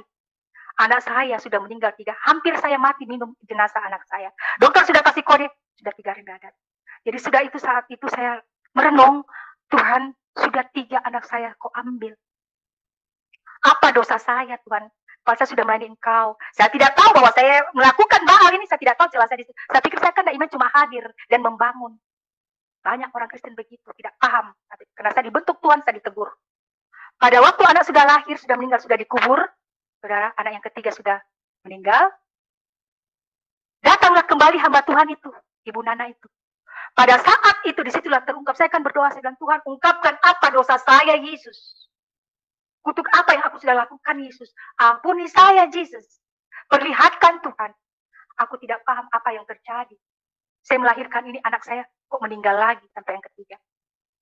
Pada waktu itu, saudara, hamba Tuhan itu datang. Tidak lama saya berdoa, 3 hari sudah saya berdoa begitu. Datang hamba Tuhan. Pas sudah datang hamba Tuhan, saya ditegur. Saya malu, saya dipermalukan, saya ditegur baik-baik. Saya jatuh pada waktu itu. Hamba Tuhan itu bernubuat. Kau telah membuat Baal besar di hadapanku. Kau sudah melakukan celah besar di hadapanku. Kau melakukan hal itu, anak pertamamu aku ambil. Wih, gemetar sekali saya. Sekali lagi kau bikin Baal asuti, anak yang pertamamu yang masih aku ambil hidup. Wih, saya menangis, saya meratap, saya minta ampun. Malunya, saudara. Saya seorang pelayan Tuhan. Sudah kenal kebenaran. Tapi toh juga jatuh dalam kita. Karena celah itu saja. Jadi hati-hati, saudara. Kalau kita sudah anak Tuhan, sudah melayani. Jaga itu kekudusan. Bahwa di dalam ikut ritual-ritual roh arwah orang mati. Jangan sekali-sekali kita ikuti. Itu celah besar di mata Bapak. Bahkan kita pergi ke kubur. Saya kalau ke kubur, saudara, waktu papa saya meninggal, pada waktu saya dapat teguran, ya, ada orang meninggal lagi, ya. Saya cuma satu kali untuk datang, saya menguburkan. Keduanya saya tidak, apalagi membangun. Saya takut karena saya sudah dapat teguran. Tetapi sekarang, saudara, banyak anak Tuhan yang anggap biasa itu, yang pergi persiram bunga per tahun setiap Natal. Padahal itu celah besar. Jangan, karena ulah kita seperti itu, kita tidak masuk dalam kerajaan Allah. Ingat, saya dibentuk Tuhan dengan cara begini. Sampai yang sekecil-kecilnya saya paham. Karena saya merasakan dulu, yang dipukul dulu baru saya paham. Saya dipukul dulu baru saya mengerti. Oh, ini yang Tuhan marah. Karena saya tidak paham. Ya, Tuhan katakan, saya bentuk kau, nanti kau beritakan semua pada semua anak-anak manusia di dunia. Jadi pada waktu itu, saudara, papa saya sudah meninggal, saya sudah minta ampun, saya cuma memuji. Saya tidak pernah lagi berani minta, Tuhan kasih lagi saya seorang baby. Tidak, saudara. Saya cuma memuji Tuhan saja. Saya cuma bermaksud, tidak layak saya meminta. Karena saya malu sekali, saya cuma minta pengampunan. Ampuni saya, Bapak. Ampuni, pengampunan dan pujian. Kalau mau minta ini, kirikan saya tidak mau. Saya orang berdosa. Tuhan, ampuni saya. Tidak layak saya meminta Yesus. Karena aku orang sudah bebal. Saya sudah main Engkau, Bapak. Saya melakukan celah yang saya tidak sadari, Yesus. Ampuni saya, Yesus. Saya cuma memuji Tuhan. 6 bulan kemudian, Tuhan memberikan saya lagi benih yang baru. Saya dihina lagi dan keluarga saya. Kau hamil lagi, bukan lagi, nanti kau ikut mati. Saya dikutuk lagi dengan orang. Tapi orang yang kutuk saya, dia duluan mati. Saya bilang, tidak mungkin. Kemarin saya kena kutuk karena saya melakukan celah. Tetapi kalau saya melakukan yang kebenar, tidak mungkin Tuhan memberikan saya celah. Dia pasti berikan yang terbaik. Saya pegang. Jadi 9 tahun, saudara kekasih, anak saya ini lahir. Anak yang pertama saya tahun 92, anak yang kedua saya 2001. Jadi pada proses kehamilan saya berdoa dan memuji terus Tuhan.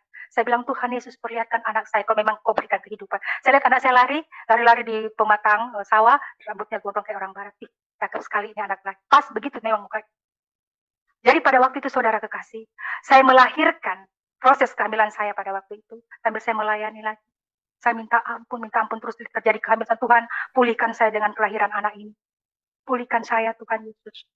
Nah, sesudah itu, saudara kekasih, kembali lagi, saudara. Saya dalam keadaan koma dan gawat. Disitulah saya koma 3 hari, saudara. Yang pertama saya koma 6 hari waktu lahirkan anak yang ketiga. Ini anak yang kelima saya koma 3 hari, saudara. Begitulah masalah saya tak salah makan lagi, keracunan kehamilan lagi. Pas sudahnya itu, saudara, sebelum saya meminta Tuhan, dokter, saya mau berdoa dulu, Tuhan Yesus jangan cabut nyawaku. Saya melihat anakku beranak cucu, dan saya melayani Engkau sampai ujung bumi. Saya memuji Tuhan terus sampai anak itu lahir. Dokter sampai katakan, Ibu puji siapa? Saya puji Tuhan Yesusku, dokter. Kebetulan yang lahirkan saya, dokter anestesi itu orang Muslim. Dia senang dengan itu pujian. Pas tidak lama saya selesai operasi, saudara kekasih, lahir anak selamat. Tiba-tiba saya siuman, anak selamat ya. Tiba-tiba, saudara kekasih, saya tanya suami saya, Papi, sekarang sudah pukul berapa? Dia katakan, pukul 7, Mami. Sekarang saya tidak lihat jam. Masa Mami tidak, jangankan jam, Papi. Papi pun saya tidak lihat. Saya mengalami kebutaan, saudara. Saya tidak pernah menyangka saya mengalami kebutaan. Mata saya melihat, tapi tidak lihat apa-apa. Pada waktu saya mengalami kebutaan, saudara, saya langsung koma. Pada waktu saya koma, di situ Tuhan proses saya. Dia bawa saya ke pelatarannya. Di situ Tuhan berkarya. Bahwa di dalam tubuh manusia itu ada malaikat penjaga 2, saudara. Malaikat yang menjaga saya 2. Pada waktu roh saya terangkat, saudara, saya sudah dalam keadaan koma, saya tidak tahu apa-apa lagi. Jadi saya dibawa, saudara, bahwa di surga itu, saudara, itu lantainya betul-betul emas murni. Itu emas murni, saking murninya dia sampai bening, saudara. Bahwa di dalam surga itu ada kehidupan. Karena saya disambut dengan pohon-pohon nyanyi. Di surga itu ada puji-pujian penyembahan, semua puji-pujian, persis orkestra, saudara. Saya langsung cari papa saya. Kalau saya bilang, kalau saya dapat papa saya tidak mau pulang, karena saya sayang sekali papaku. Tetapi pada waktu itu saya punya pikiran 2, saudara. Saya punya pikiran 2. Saya ingat di bumi dan saya sementara di sorga juga. Jadi saya dibawa dengan malaikat. Malaikat itu bersayap ya, saudara. Dia besar badannya, dia besar. Jadi saya ini kayak orang kampung masuk kota. Saya jalan, saudara, saya jalan. Di situ saya lihat orang pujian. Bagus sekali dia punya musik. Ya. Tiba-tiba saya jalan. Saya diperlihatkan sebelah kiri. Bahwa di neraka itu, saudara, itu lautan api. Bukan air panas, tetapi lautan api, saudara. Jangan coba-coba. Ngerinya lah kalau kita masuk ke dalam. Ya. Karena saya lihat itu kepala naik pecah, turun lagi. Kepala naik pecah, itu tengkorak-tengkorak naik, utuh lagi. Naik. Itu dengan getar, betul itu ya. Dan dikasih lihat langsung. Dan tiba-tibanya saya diperlihatkan seorang Hamba Tuhan 6 berdiri di atas. Setiap saya berbicara itu ada jawabannya. Saya kaget. Kenapa ini lautan api? Di situ api sudah mau naik bakar dia ada di atas itu. Saya katakan, ini pendeta ini 6 orang. Dia pakai stola begini berjubah ya. Saya katakan, itu siapa? Itu kan suara itu katakan, itu adalah orang-orang yang melayani aku selama di dunia, anakku. Tetapi dia tidak layak di mataku, anakku. Saya tanya terus, itu terus jawaban 3 kali. Jadi pada waktu saya jawab, saya berpikir, dia dosa apa Tuhan? Sedangkan dia hamba Tuhan. Saya langsung dikasih lihat kayak film, Bang hamba Tuhan itu ada sebagian mati dengan roh persunduran, sinar roh, dan paling banyak yang memberkati. Hati-hati saudara, hamba-hamba Tuhan hati-hati memberkati orang yang cerah hidup. Karena di hadapan Tuhan hanya maut yang memisahkannya, bukan cerah hidup. Karena banyak kejadian. Dan ada juga pernah saya lihat hamba Tuhan, dia diberkati dengan cerai, dia memberkati orang cerai hidup, bukan cerai mati. Saya diperlihatkan tuh kayak film dengan dia punya dosa. Karena pikiran saya, Tuhan tahu pikiranku. Saya baru mau bertanya apa dosanya, langsung jalan itu. Begitu kejamnya ini orang. Pantas Tuhan Yesus bilang kau tidak layak. Saya langsung ingat, Tuhan Yesus ampuni saya. Saya langsung ingat saya punya diri, ampuni saya Bapa. Saya orang berdosa. Saya jalan lagi. Saya masih mau dibawa terus. Tapi saya ingat di dunia juga, saya ingat anak saya juga, ingat suami saya. Jadi 2 bercabang saya punya pikiran saudara. Sesudah itu saudara, saya jalan-jalan masih mau bawa tempat yang bagus sekali, tapi saya tiba-tiba Tuhan juga tahu punya perasaan, saya bilang saya mau pulang. Tiba-tiba ada 1 kaki, 2 kaki begini berdiri ya, itu kaki menyala. Saya bilang langsung kata ini kaki Tuhan. Tiba-tiba saya datang, saya pergi memeluk kaki itu. Saya bilang ini kaki Tuhan Yesus ini. Tapi mata saya tidak sanggup melihat sampai ke atas. Lutut paha ke atas saya tidak sanggup. Saya cuma pegang sampai lututnya dan saya tertimpuk. Saya peluk itu seakan-akan seorang anak yang rindu sama papanya. Saya katakan, saya tunduk dan menangis. Air mata saya menetes 3. Saya lihat itu 3 tetes air mata saya. Saya bilang, Bapa, pulangkan saya, Bapa. Pulangkan saya, Bapa. Saya meratap. Masih banyak orang belum mengenal nama Bapa. Pulangkan saya, Bapa. Saya merengek di hadapan Tuhan. Pulangkan saya, Bapa. Masih banyak orang belum mengenal nama Bapa. Cuma itu perkataan saya sama Tuhan, saudara. Suara itu katakan, pulangkan dia. Dia itu menggelegar lagi seperti suara yang pertama saya pernah mengenal Tuhan Yesus. Tidak lama kemudian, saudara, roh saya itu diturunkan kembali. Saya mulai sadar kembali, saudara. Saya sadar, saya lupa, saya belum kenal siapa karena saya punya pemikiran habis di atas kan. Lama kembali normal, saudara. Sesudah itu, saudara, ada suster katakan, ibu cek babynya selamat. Yang selamat, baby. Karena saya sudah keseringan meninggal baby, jadi saya kurang percaya. Adakah baby saya? Iya, diperlihat ini yang mandi. Dalam putih Tuhan. Terima kasih Yesus. Puji namamu Yesus. Saya hanya pujian terus saya berikan. Pujian terus. Karena waktu teguran itu saya selalu minta ampun sama Tuhan. Takut saya meminta, saya cuma memuji Tuhan. Sudah suami saya kata, kamu tadi koma, kamu saya ceritakan tadi kamu begini, begitu. Oh iya papi. Saya ceritakan juga penglihatan saya. Dan pada tahun 2001, Tuhan pakai saya terus melayani. Melayani. Banyak orang-orang seberang yang diselamatkan. Karena itu visi misi saya, saudara. Untuk orang-orang yang seberang yang belum mengenal Yesus. Hatiku hancur jika orang-orang seberang tidak mengenal Yesus. Celaka, saudara. Jadi saudara, pada waktu tahun 2008, mama saya ini, tinggal mama saya kan, mama saya ini, dia panggil saya saudara. Dia katakan, Tut, kau jangan pulang terlalu lama. Karena kalau kau pulang terlalu lama, saya takut, Tut. Saya tidak takut, kenapa, Ma? Saya takut, Tut. Ada orang gondrong baru-baru sama mama. Maksudnya mama bilang apa? Ini baru-baru belum panas tempat duduknya, Tuti. Orang gondrong datang. Itu suara Tuhan kata, aku yang datang. Akulah dia. Saya langsung pergi ambil foto yang pernah Tuhan Yesus berikan sama saya. Saya ambil itu foto, saya bilang, Mama, bukan itu nih. Yesus itu yang datang, yang gondrong itu. Mama, saya langsung pegang paha mama, saya bersimpuh. Mama, Yesus bilang apa, Ma? Yesus itu bilang sama saya, saya cubit saya punya diri, saudara. Apa saya penglihatan ini atau mimpi? Atau memang nyata? Ini nyata langsung mama saya komunikasi dengan Yesus ini. Komunikasi langsung. Nah ini belum panas tempat duduknya, nak. Orang gondrong, Yesus gondrong itu datang. Oh, saya, Mama, Kalau semua kita mau mati, Mama. Kalau Yesus yang datang, Mama terima Yesus, Ma. Hanya lewat Yesus, Mama masuk surga. Papa sudah masuk surga, Mama. Saya pikir Mama saya menolak. Puji Tuhan, apa dia katakan, saudara? Dia katakan, mulai malam hari ini, saat ini, setiap saya mau tidur, doakan saya Yesus. Nah, saya menangis sepeluk Mama saya. Terima kasih Yesus. Tidak sia-sia saya berdoa untuknya, Bapak. Terima kasih, kau genapi janjimu, Tuhan. Pada waktu itu saudara 3 bulan Tuhan pakai saya injili dia, saudara. Saya injili dia. Bahkan pernah saudara, saya masuk ke dalam kamar. Saya lupa doakan, karena saya terlalu lelah. Dia ketuk pintu saya. Tut, kamu belum doakan Mama. Oh Mama, ampun saya Tuhan Yesus. Iya Mak, saya doakan. 3 hari kemudian Mamaku sakit. Mamaku jatuh sakit, saudara. Mamaku jatuh sakit, dia langsung pergi dibawa ke rumah sakit. 1 minggu di rumah sakit, saya terus doakan Mama selalu. Mama, jangan lepas panggil Yesus ya Mama. Saya bilang, iya, nah iya. Pas sudah ditolak dari rumah sakit, dia sudah mulai tidak terlalu bisa ngomong.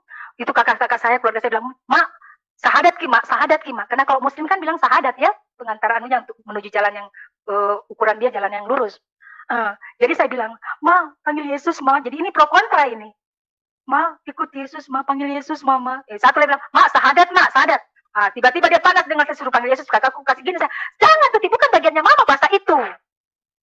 Sampai dibawa pulang ke rumah pun di tempat tidur, tetap saya bilang Yesus, Mama, tetap lagi kakak, jangan lagi kau bilang begitu. Itu suratan kata, Astuti kau masuk ke dalam kamar, pukul 1 tepat aku mengambil ibu. Jadi saya dengar itu suara di sebelah kanan saya.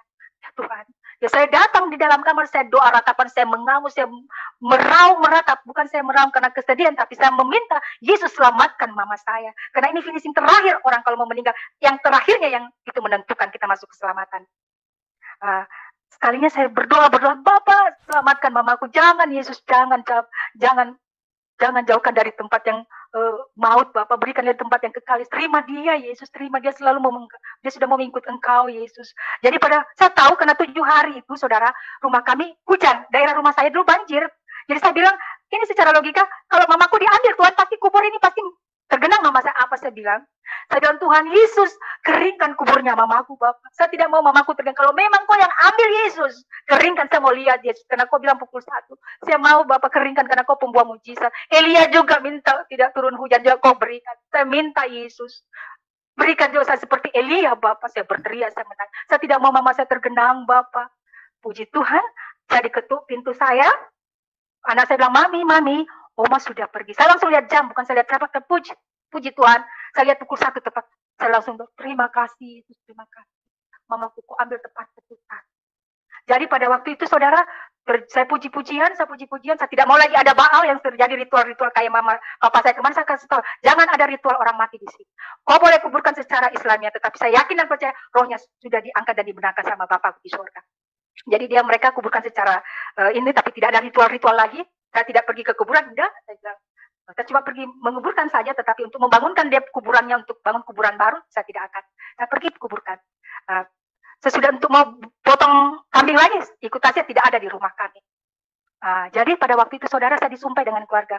Kau tidak buat kesan, tidak. Bukan itu lagi, karena saya sudah ditegur sama Tuhan Yesusku. Kalau kau yang mau lakukan di rumah sana, di daerah sana, jangan di rumah kami. Saya tidak mau jadi rumah kutuk rumah saya, karena rumah saya ini sudah jadi rumah mesbah doa. Saya bilang, saya tidak mau kutuk datang lagi di rumah saya. Saya bilang, karena saya takut sama Yesusku. Saya sudah ditegur sama Yesus. Saya berani bilang sama mereka. Jadi mereka mungkin bilang saya orang yang pembangkang. Saya tidak peduli, mereka bilang saya taat sama Yesusku, saudara. Sesudah itu, saudara, sudah dikuburlah mamaku. Tidak lama kemudian, anakku mimpi lagi, ya saudara. Karena kemarin waktu papaku meninggal, papaku yang datang sama anak saya. Ini dua-dua datang papa mamaku sama anakku Jane. Langsung dia berdua bersih. Ini kesaksian orang mati loh, saudara. Ya, dia katakan begini, Jane, sekarang kita sudah bertemu opa oma. Kalau bukan papi mamimu mengabarkan kabar Yesus, kita tidak masuk dalam kerajaan surga. Sekarang kita sudah dengan Tuhan Yesus. Anakku dapat penglihatan, dia lihat main-main. Papaku berjalan semua di sana dengan keadaan yang enak di surga sama mamaku, dan anak-anak saya sudah meninggal. Pada waktu itu saudara, iblis tidak tinggal diam, saudara. Ya, iblis tidak tinggal diam. Itu roh nenek moyang saya menyerang saya dalam bentuk apa? 13 lembar spray saya, saudara. 1 hari spray saya penuh dengan semut merah. Saya minta pelepasan pada waktu itu dengan pendeta Denny Gosal dari Glow. Ulat-ulat itu datang bermunculan di situ. Sampai di pipi saya itu sampai 70 ulat yang datang dalam 1 hari. Saya kasih keluar dengan minyak roh.